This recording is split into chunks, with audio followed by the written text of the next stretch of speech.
Om Namo Bhagavate Vasudevaya. Reading from Srimad Bhagavatam, Canto 6, Chapter 5, verse number 40. Chapter titled Daksha Curses Narad Muni. Netham pumsam viragasyad Tvaya kevalinam vrisha Manyase yadi upashamam Sneha pasha nikrintanam. Translation and purport by His Divine Grace A.C. Bhaktivedanta Swami Srila Prabhupada. Prajapati Daksha continued, if you think that simply awakening the sense of renunciation will detach one from the material world, I must say that unless full knowledge is awakened, simply changing dresses as you have done cannot possibly bring detachment. Purport.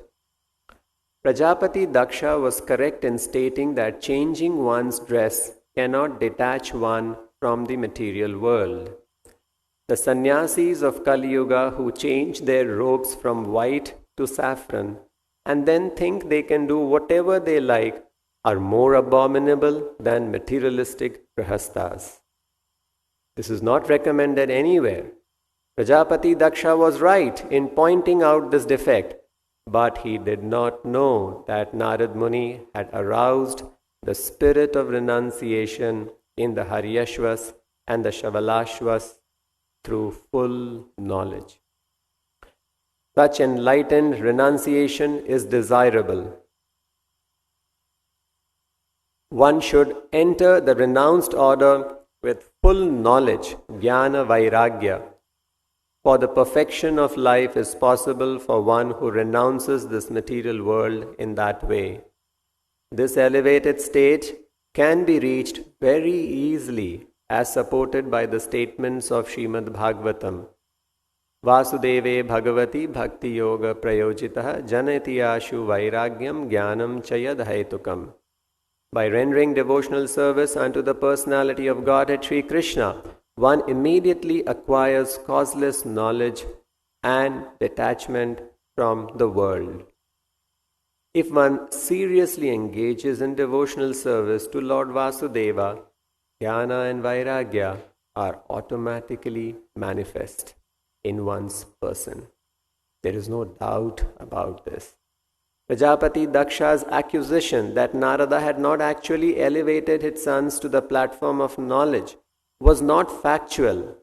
All the sons of Prajapati Daksha had first been raised to the platform of jnana and had then automatically renounced this world. In summary, unless one's knowledge is awakened, renunciation cannot take place, for without elevated knowledge, one cannot give up attachment for material enjoyment. So, we are reading in this chapter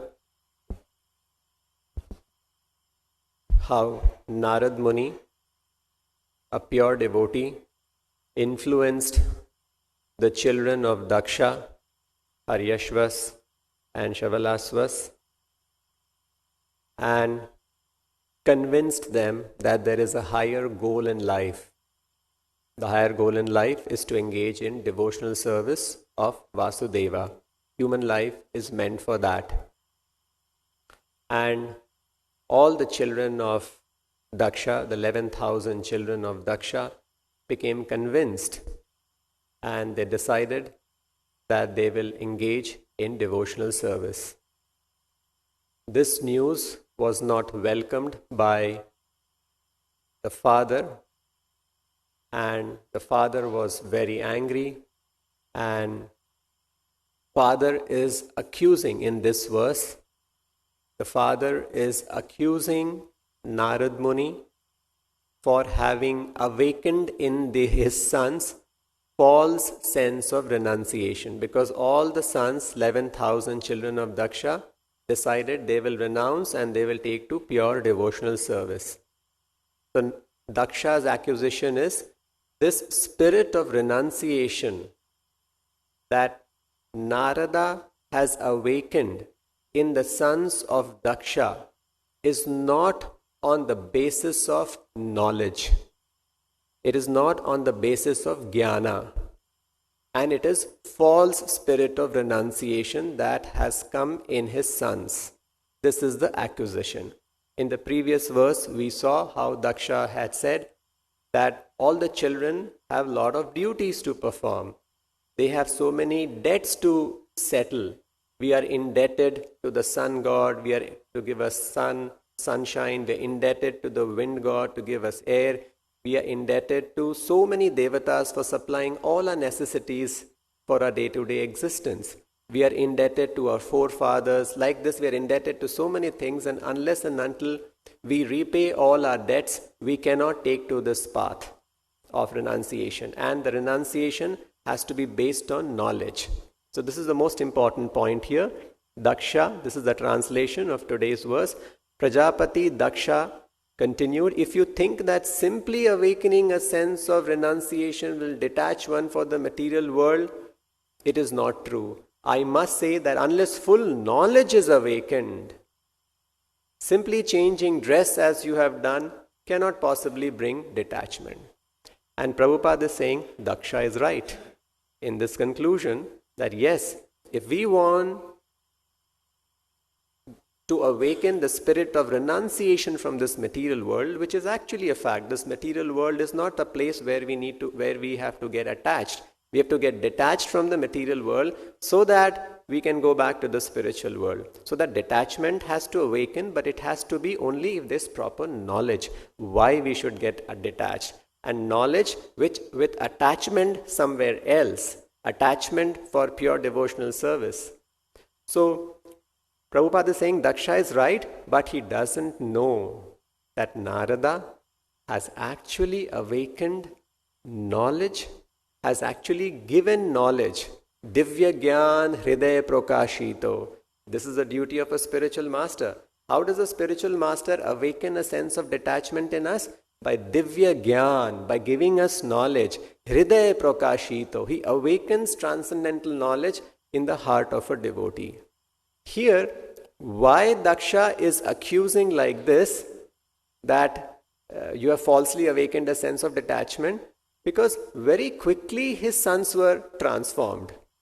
He just went and preached to them about KC, and very quickly they accepted it. So Daksha is thinking, and generally this is what everybody thinks, that to awaken that knowledge which can actually instill in us a sense of renunciation, it's not an ordinary thing. It will take a long, long time. Imagine we are all here in the material world so captivated by senses, by sense enjoyment, by sense gratification. It takes time to cultivate that knowledge, to develop that knowledge, and then true renunciation will set in. But so quickly it happened, and so Daksha is saying it is false.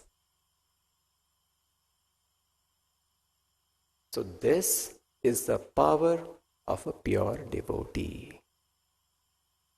If you come in contact with a pure devotee, and if you seriously take to his instructions, to awaken Divya Gyan doesn't take time. It can happen very, very quickly. This is what Daksha is unable to understand. And Narad Muni is a pure devotee. Narad Muni is considered to be a Sparshamani. Sparshamani means a touchstone. Touchstone, how much a touchstone, Sparshamani means, the name is touchstone, and a perfect name. Means if it touches someone, it will instantly transform that person. So pure devotees are like Sparshamanis. This Sparshamani title was given to Narada by another great devotee, his best friend Parvata Muni. And the same Sparshamani effect of Narada is seen here in this pastime. of the children of Prajapati Daksha getting completely transformed so quickly. So like this, Narad Muni has wonderful pastimes where he has transformed, and here we see these Prajapati Daksha sons were very devoted, very austere, very disciplined, very obedient. They had so many wonderful qualities. But Narad Muni is such a Sparshamani that he can transform the lowest of the lower person and immediately elevate them to the highest platform.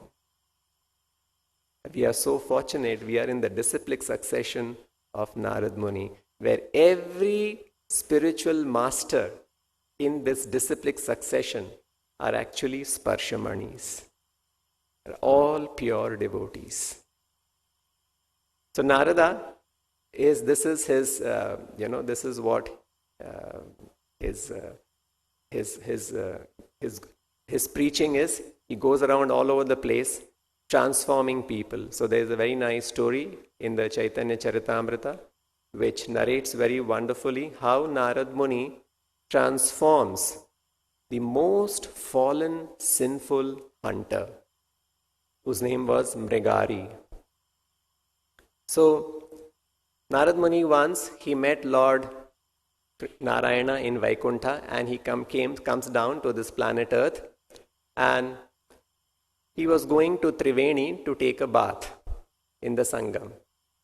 So while he was walking to that place, he was walking through the forest path, and in the forest he comes across a scene. And what is that? While he was walking through the forest, he saw one deer lying half dead. An arrow had pierced its leg. It was not fully dead, but it was in terrible pain. The arrow was hit on his leg, and it was in complete agony and pain, twisting in pain. So Narada saw this, and he felt sorry for this. And then he moved further, and he saw another animal, a bear, similarly wounded in the leg, not dying, not dead, but in extreme pain, suffering, like this moving. And then he moved further ahead, and he saw one rabbit in a similar situation. So Narada was shocked to see who has done this. Half-killing animal, and the animals are all twisting, they are in pain and in full and suffering so much. So when he moved further ahead, he saw a hunter. The name of the hunter was Mrigari. Mrigari means an enemy of the animal. And this hunter was like, it is described that hunter, he was so fierce looking with a black face or dark complexion and red eyes. He appeared to be like the superintendent of death. That kind of a hunter he was. And so when all these, and Narad, he took the main path of the forest. So what happened when all these animals, the hunter was hiding behind the tree, and in that position he was wounding all the animals, not killing, wounding all the animals. So all the animals, they fled, they ran away, seeing Narad Muni, because Narad just appeared in front of them, but the hunter was hiding behind. So all the animals fled away, and the hunter becomes very angry at Narada. Because of Narada's presence, all the animal has gone away, and hunter was trying to capture as many animals as possible. So hunter actually wanted to, use some abusive words for Narad Muni because all the animals went away. But because of Narada's presence and his saintly personality, he just kept quiet. And then hunter goes and asks Narad Muni, I have a doubt to settle in my mind. And the doubt is, are all these animals belonging to you? Have you done this to them? He said, yes, that is so. They all belong to me. I have done this. So then he says, why have you done this? Why have you half killed them? So he says, Mrigari says, my upbringing was like that. My father taught me to half kill animals and take pleasure in seeing their suffering. Just so sad. So I have been taught like this by my father, and I take great pleasure in seeing the animals suffer. And I make my livelihood like this. Later on, I'll kill them and I'll take their skin and I will sell and I'll make an earning. So Narad heard this, he was shocked completely. Oh my God, what a life, so sinful life. So Narad says, can I please beg from you one thing? So when Narad asks, can I please beg from you one thing? He thought that maybe he'll beg from me some animal skin, deer skin or some tiger skin or this skin, because that's what, saints beg. So yes, you can beg anything from me. I've got so much, I'll give you anything that you want. He says, no, I don't want that. My ask from you, my humble request from you is, you please do not half kill animal, you please kill them completely. What a strange demand Narad had. He says, why? Why is that so? Killing them? He says, because in killing them completely, there is definitely a lot of sin, and you will suffer the sinful reactions. But if you half kill them, the volume of sin that you're going to suffer cannot be estimated. Because by half killing them, you're giving them so much pain and so much suffering that all this pain and suffering will come back to you in life after life. As many animals you kill, that many life you will take birth as animals, and you will be killed life after life, and for every life you will be suffering. So you are going to suffer terrible sin. So now, because Narad Muni was a pure devotee, talking to him and conversing with him, the effect of Narad Muni's association started acting on this hunter immediately. So the hunter asked, oh, what is sin? And then Narada explains. There's a discussion between Narada and Mrigari, where Narada is trying to explain to him how sinful it is to kill animals, how sinful it is to make anybody suffer, not just animal, anybody suffer, and you are giving so much of suffering to these animals. So you should not do this at all. You must actually. And then he said, oh, so that means I have got a lot of sins accumulated with me? He says, yes, innumerable sins you have in your quota of karma, and you have to suffer all of them. He says, is there a way by which I can get freed from all this? See, the sparshamani, the influence of Narada started acting so quickly. Hunter who had been trained to take pleasure in half killing animal and seeing their suffering take pleasure, Narada just came, spoke to him, and it started acting. And then he says, so what should I do? How should I come out of it? And then Narada started preaching to him, and then he realized his mistake very quickly, and then he falls at the feet of Narada and begs him to please relieve him from all his sinful reactions. And then Narada said, okay, you're ready to follow my instructions? If you're ready to follow my instructions, I am also ready to relieve you completely from all sinful reactions. He says, yes, I'm ready. What should I do? Please tell me. So he says, first of all, what you have to do is that you have to break your bow and arrow. Now, breaking the bow and arrow means, is like, this is a rule, right? It's like his bow and arrow was the source of subsistence. With his bow and arrow, he was earning a living. And that was a sinful method of earning. So that sinful method has to be given up. So Prabhupada writes in the purport, similarly, we also have to give up our sinful ways. What are the sinful ways? No meat eating, no intoxication, no gambling, no illicit sex.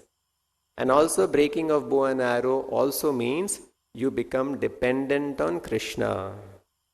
Because he is thinking that the bow and arrow is maintaining him. But no, the bow and arrow is not maintaining him. Who is maintaining him? God is maintaining him. Who is maintaining an elephant? He needs so much of food.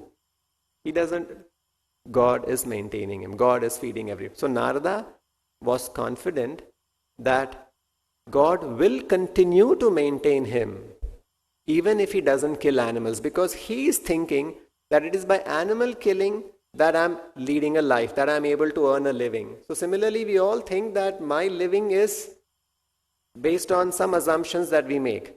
Yes, we don't have to give up our occupation, we don't have to give up our duties. So we have an instruction from the spiritual master. This is the instruction that he received from his spiritual master. So his instruction from the spiritual master is, give up your bow and arrow, I will arrange for your subsistence. He says, okay, if you're going to... And you see, immediately agreed. He's not questioning, he's not having doubt, because he's following the instructions of the spiritual master completely. And give up your bow and arrow and start chanting Hare Krishna Maha Mantra and water the Tulsi plant. This is the instruction, simple instruction that was given to him. Chant Hare Krishna mantra and water the Tulsi plant. So he does that, and he also said one more thing: you distribute your wealth to all the Brahmanas. All your wealth. Why distribute all the wealth to all the Brahmanas? Because all his wealth was sinful earning. That's why he had to distribute it. So imagine, look at the surrender of the soul. Distribute all the wealth, break bow and arrow, and chant continuously Hare Krishna mantra and water the Tulsi plant. That's all. So Prabhupada writes, just like he received this instruction from his spiritual master, similarly in the line of our disciplic succession, we have also received the instruction from the spiritual master. To him the instruction was Nirantara Namalav, continuously chant Hare Krishna mantra. So for us, this continuous chanting of Hare Krishna mantra is chanting minimum 16 rounds, following regulative principles and watering the Tulsi plant. And any one of us can do this. Hunter was told to go to the forest and do it because his house was in the forest. We needn't go to the forest. Our instruction is Sthane Sthitaha. Remain in your position, but chant the Hare Krishna mantra following the four regulative principles. So he started doing it, and when he started doing that, news spread all over the village that a hunter has transformed completely. A hunter has become a Vaishnava. So everybody was very surprised. So how come this sinful hunter, who was the most sinful hunter, has become a Vaishnava? Let us go and see him. What is he doing? And everybody who would come to meet him, they would bring lot of offerings for him, a lot of food, fruits, vegetables. And Narada had told him one thing, that Krishna will send you food, but you must accept only what is necessary and do not accept anything more. So when the news spread all over the village that the hunter had become a Vaishnava, everybody started bringing so much, but he actually accepted only what was necessary and he gave up everything else. He did not accept anything more that was necessary for him. And like this, simply by chanting this Hare Krishna mantra daily, he was not doing anything much. He was just chanting the Hare Krishna mantra and following the instruction of his spiritual master strictly. Just by doing this, all the knowledge had awakened. Now, you see how quickly he renounced? So what this renunciation falls without knowledge? No, knowledge had awakened. That's how he was chanting. Without knowledge, we cannot chant. Without knowledge, true renunciation cannot happen. He truly got renounced. Knowledge had arisen because of the contact with the spiritual master and seriously following the instructions of the spiritual master. So two things are necessary: contact of the pure devotee and following the instructions seriously. So he started doing that, and then Narada went away. He preached to him, transformed him, and he went away. And after some time, when he and his wife both had taken to devotional service, both of them, and there was so much of transformation in their heart, when he and his wife, when they were practicing this in their forest, Narada returns after some time. And Narada, along with Parvata Muni, returns, and Narada says, I have a disciple in the forest, Mrigari. Let us go and see him, how he is doing. So both of them come to meet Narada after some few months or after some time. And Mrigari is very happy to see his spiritual master. He accepted Narada as a spiritual master. He was very happy to see his spiritual master come. And from a distance, when he sees Narada and his friend Parvata Muni is coming, Mrigari is full of happiness and full of loving feelings for his spiritual master, and he's rushing to meet them and to welcome him and to receive him. And when he is walking to receive his spiritual master Narad Muni, they notice that Mrigari is not walking properly. He's walking in a very odd way, stopping, stepping like this, doing something on the ground with his cloth, removing something from the ground, and like that in a very odd way he's walking. He's not walking straight. So why was he not walking straight? Because he was in the forest. So in the forest, there are a lot of ants. All over the forest, you'll find a lot of ants on the floor. So when Narada was walking, he was conscious that on his path, there were some ants walking, and he should not even accidentally step on the ants. Because if you step on the ants will die. So then Parvata Muni tells Narad Rishi that you are truly a sparshamani, a touchstone.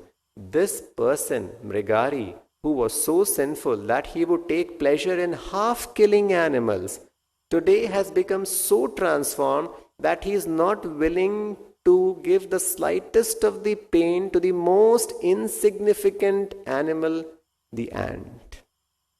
This is the transformation. This is the knowledge that was awakened in his heart. So this is the transformation that actually pure devotional service, that Krishna consciousness can bring in us. But very important, now we also have Prabhupada as a Sparshamani, and he can also transform us like this. But very important, following the instructions accurately, seriously, sincerely is very important. In the same purport, today's purport, Prabhupada is writing that this elevated stage, he uses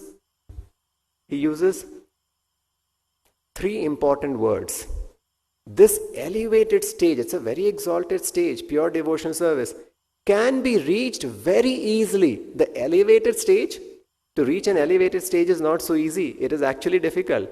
But Prabhupada's writing can be reached very easily, as supported by the statement of Srimad Bhagavatam. He is giving a proof from the Bhagavatam. Vasudeva Bhagavati Bhakti Yoga Prayojitaha.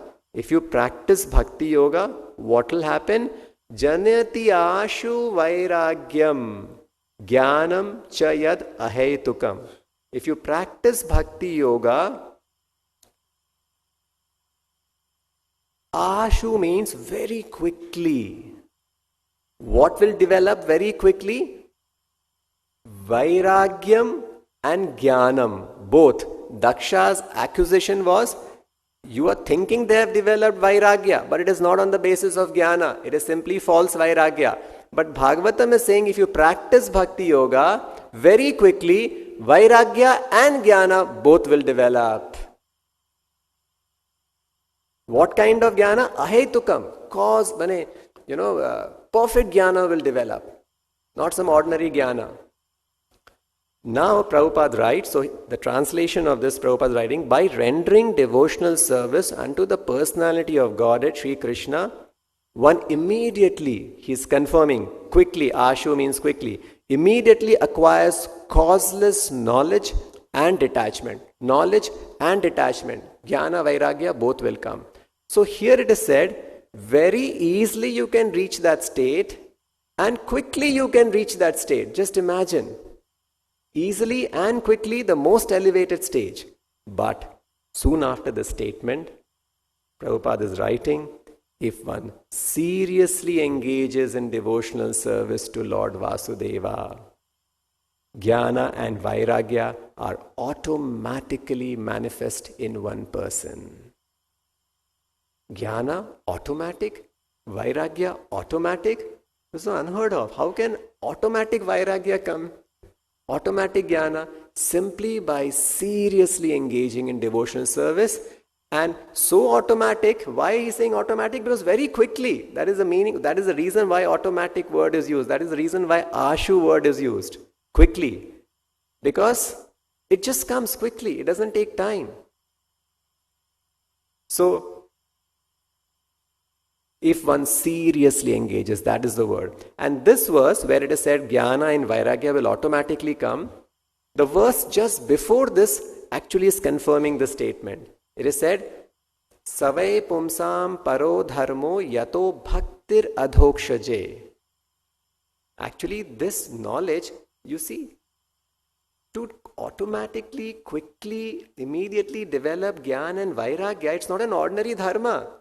It's some transcendental dharma. That is why Bhagavata is saying this Bhagavata Vidhi is para dharma. It is not an ordinary dharma at all. Para means transcendental, beyond all these, different kinds of things. Paro dharma. This para dharma, what it will give? What is this para dharma? Yato bhaktir adhokshaje. It is devotional service to adhokshaja. But most important, how we should practice that, the same very seriously point is brought out here. Yato bhaktir adhoksha ahetuki apratihata. These two words are indicating how serious we should be. Ahetuki apratihata yayatma suprasidati. So what is the meaning of ahetuki? Ahetuki means we should practice devotional service in the pure state or without any material motive, without any cause. I should not think that by practicing devotional service, I'm going to improve my material situation. That material situation will automatically improve. It is a byproduct. But if you're practicing devotional service with the motive that this will be settled, that will be settled, this thing will be taken care of, that means I'm practicing devotional service for a reason, for a cause.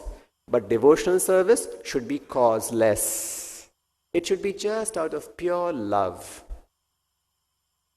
It's like a mother takes care of the child so nice. It's out of pure love. The mother is not expecting the child is going to serve me.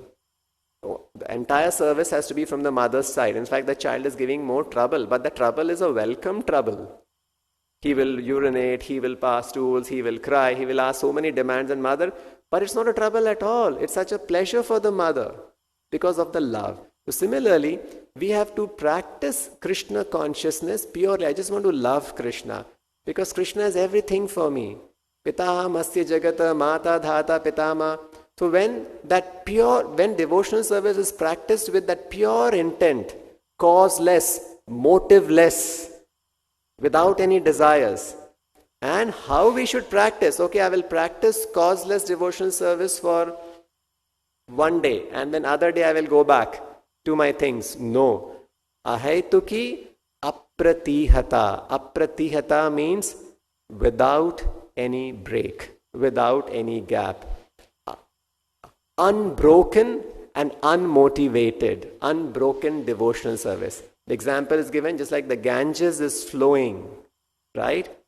Does the Ganges, so the Ganges flow, constantly it is flowing towards the ocean. Any river, for a moment also, the flow of the river is not stopped.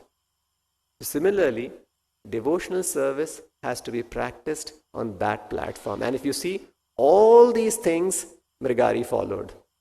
When he got the instructions of Narada, he followed that, and that was his ahetuki apratiyata.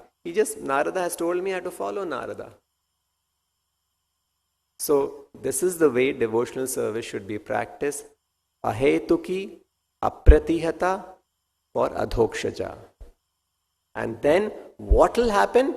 Now at the end of the day we all want to be happy, right? Happiness is all what we are seeking after. If you practice devotional service, the last line of this verse states, adhokshaje ahetuki apratihata yayatma suprasidati. Suprasidati means you will not only be happy and satisfied, you will be extremely happy and satisfied. Su means extremely, prasidati, suprasidati, you will be fully satisfied in life. Finally, even if you are engaged in material activities, what is that material activity thing? It is for becoming happy and satisfied. Nobody is satisfied in life even after engaging in so many material activities.